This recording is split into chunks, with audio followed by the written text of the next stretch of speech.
Now here this man comes back from the Soviet Union, a publicly admitted traitor who gave away classified documents of the United States to the Russians.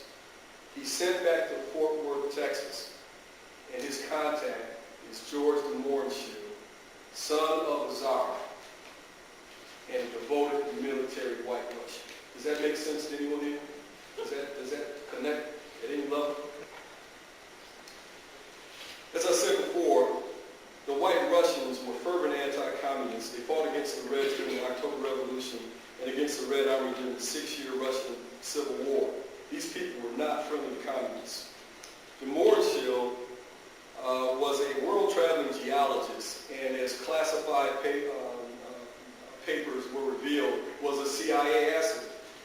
In a 1977 interview with Edward J. Epstein, he admitted this. He admitted that he was directed to meet with Oswald by J. Walton Moore, the Dallas CIA domestic contact chief. This was the last interview he ever did. Moore explained that the ex-Marine had worked in Minsk, de Mohrenschildt's hometown, and needed assistance. De Mohrenschildt promptly met with Oswald, encouraged him to move to Dallas from Fort Worth among the large white Russian immigrant population. He subsequently helped Oswald secure employment, and not just any job. He didn't get him a job at 7-Eleven or Quality Dairy. He got Oswald a job at Jager's Chill Stovall, a company that was contracted with the United States Army to produce classified maps. The white Russian anti-communist takes a communist traitor back in America and gives him a job within the military-industrial complex in a classified plant. He's a lone nut. After interviewing the de Mohrenschildts, Jim Garrison, the New Orleans district attorney, concluded that they were CIA babysitters of Oswald's.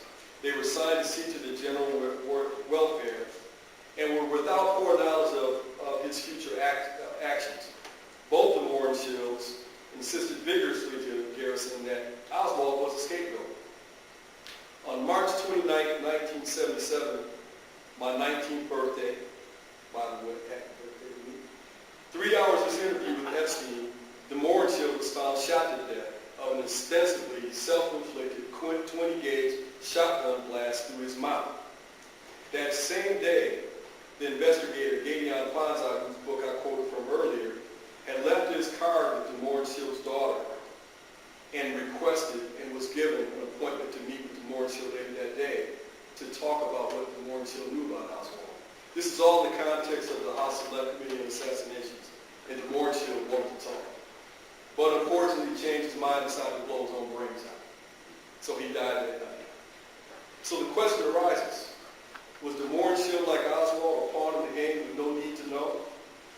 Garrison characterized him as remorseful and frightened by the evil with which he had become enmeshed, and that he regarded both Kennedy and Oswald as victims of the same game. After Kennedy's American University speech on June 10, 1963, Soviet-American negotiations began in earnest.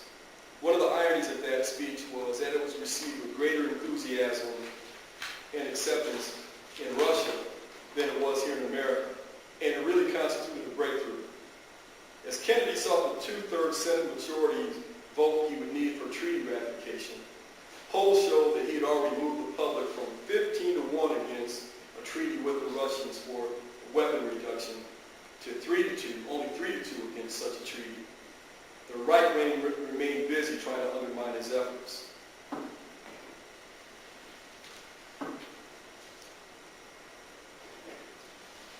The military-industrial complex had become alarmed at the president's sudden turn towards peace and his alliance with peace activists in support of the test ban.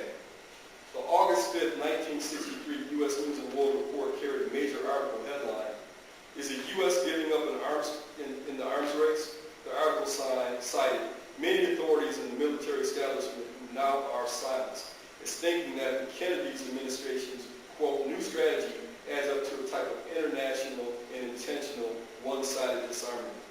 The alarm sounded even more loudly in the August 12th U.S. News and World Report. If peace does come, what happens to business? That's what they wanted to know. How can we make money if he doesn't want to go to war? Does that sound familiar to you? Sound pretty current? once again is being raised. If peace does come, what happens to business? Will the bottom drop out if defense spending is cut? There is a lull in the Cold War. Before the U.S. Senate is a treaty calling for ending the testing of nuclear weapons, in the air or underwater. A non-aggression agreement is being proposed by Russia's Khrushchev. Talk of peace is catching up. Before shouting, however, it's important to hear some other things in mind. U.S. News went on to reassure its readers that defense spending would be sustained by such Cold War factors as Cuba remaining a Russian base operated and occupied by Russian troops, and the guerrilla war in South Vietnam, where the Red Chinese, be afraid, are in an ugly mood and are capable of starting a big war in Asia at any time. Again, you hear some echoes just a few years ago. Be afraid. Fear. Boogeymen. We got monkey men, too.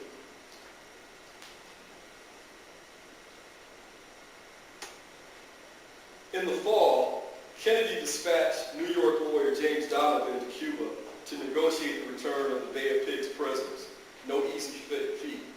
The Cubans were outraged at this invasion. They had no intent of letting go the Cuban exiles who had invaded their country. Resistance existed both within and without the Cuban exile community. With many Cuban exiles viewed negotiating with Castro as compromising with the devil incarnate, as negotiating with pure evil. They felt it better that their sons, uncles, brothers, and husbands remain in prison in Cuba than negotiate with such an evil man, Fidel Castro. Among the Cold Wars, negotiation with communists was tantamount to heresy, enforced by political excommunication, and the Cold Warriors had bullets. As Donovan and Castro communicated, the CIA used Alpha 66, an exile commando team, to spread mayhem throughout Cuba. Their leader, Antonio Bassini, admitted to the House Select Committee investigator Gato Fanzai that his leader and CIA contact Maurice Bishop, later to be revealed to be David Atlee Phillips, chief of the CIA's Western Hemisphere, propagated broadcasts, bombed buildings, burned crops, and acted as a terrorist organization against the Castro regime well into the 1970s. As Alpha 66 activities increased, rather than be trapped by them, Kennedy's Justice Department confined, arrested, and deported many of these exile fighters, including Vicencio. And as the exiles increased their campaign's volume, so did Kennedy. Kennedy dried up their funding, and the exile community mourned the loss of their erstwhile ally, the CIA, and the U.S. government. As with Khrushchev, Kennedy negotiated with Castro through back channels.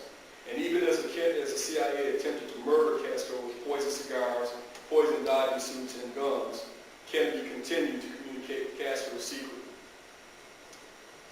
While these CIA tactics had a severely detrimental effect on Kennedy's back-channel communications, they were beginning to have a positive effect.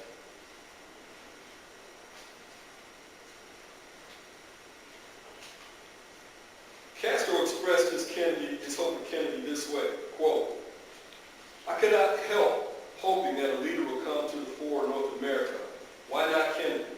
There are things in his favor, who will be willing to brave unpopularity, fight the trust, tell the truth, and most important, let the various nations act as they see fit.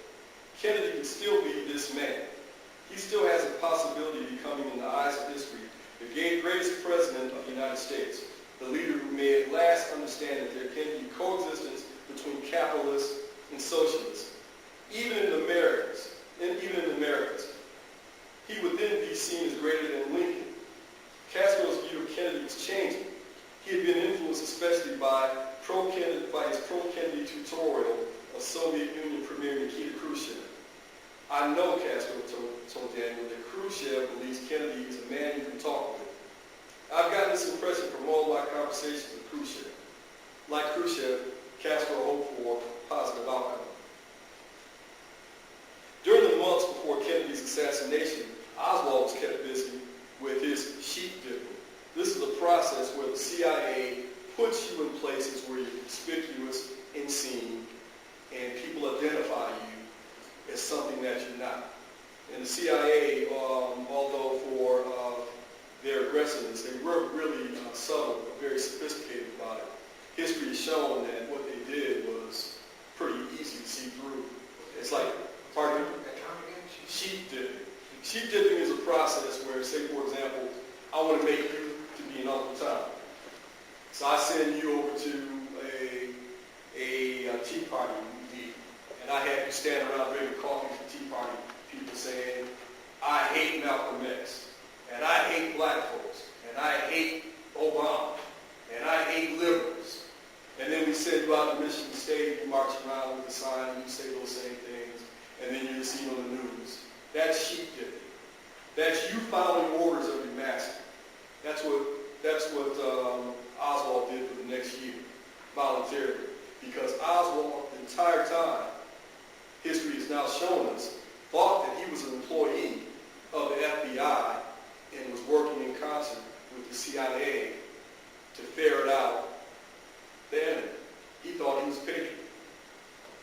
During the months before Kennedy's assassination, he was kept busy sheep dipping. He argued to the point of near violence with anti-Castro Cubans in New Orleans.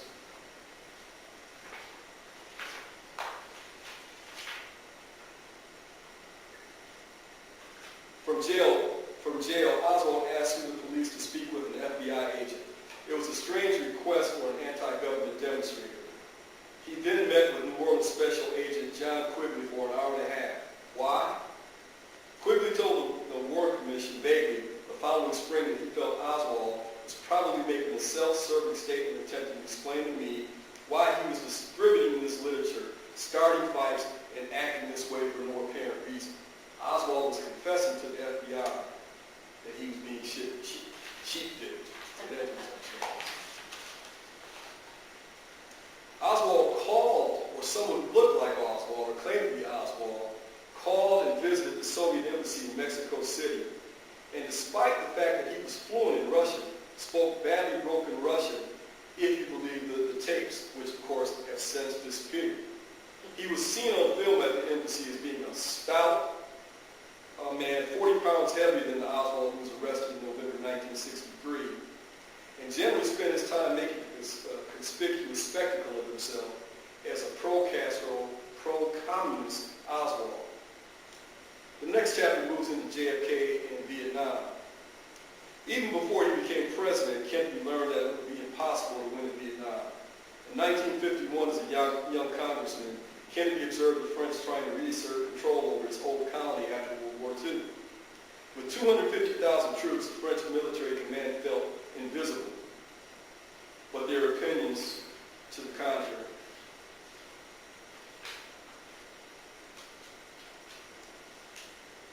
After becoming president, Kennedy would cite Edmund Gullion far-sighted analysis to his military advisors as they pushed hard for combat troops that JFK would never send to Vietnam. Instead, on October 11, 1963, 6 weeks before he was assassinated, President Kennedy issued his secret order for a U.S. withdrawal from Vietnam, the National Security Action Memo 263. It was an order that would never be obeyed because of his murder. Now, this is a security memo that many of you who read about Kennedy's assassination and studied this, I'm sure Doug can tell you, is a memo that many of the people on the right and the angry lone nut theory people say never happened. Kennedy never attempted to pull the troops out of Vietnam. Well, it's a fact, and that's the reason why I put the memo, a copy of it, in your packet so that you can see. Kennedy definitely intended to pull what few troops were in Vietnam out and never escalate the war.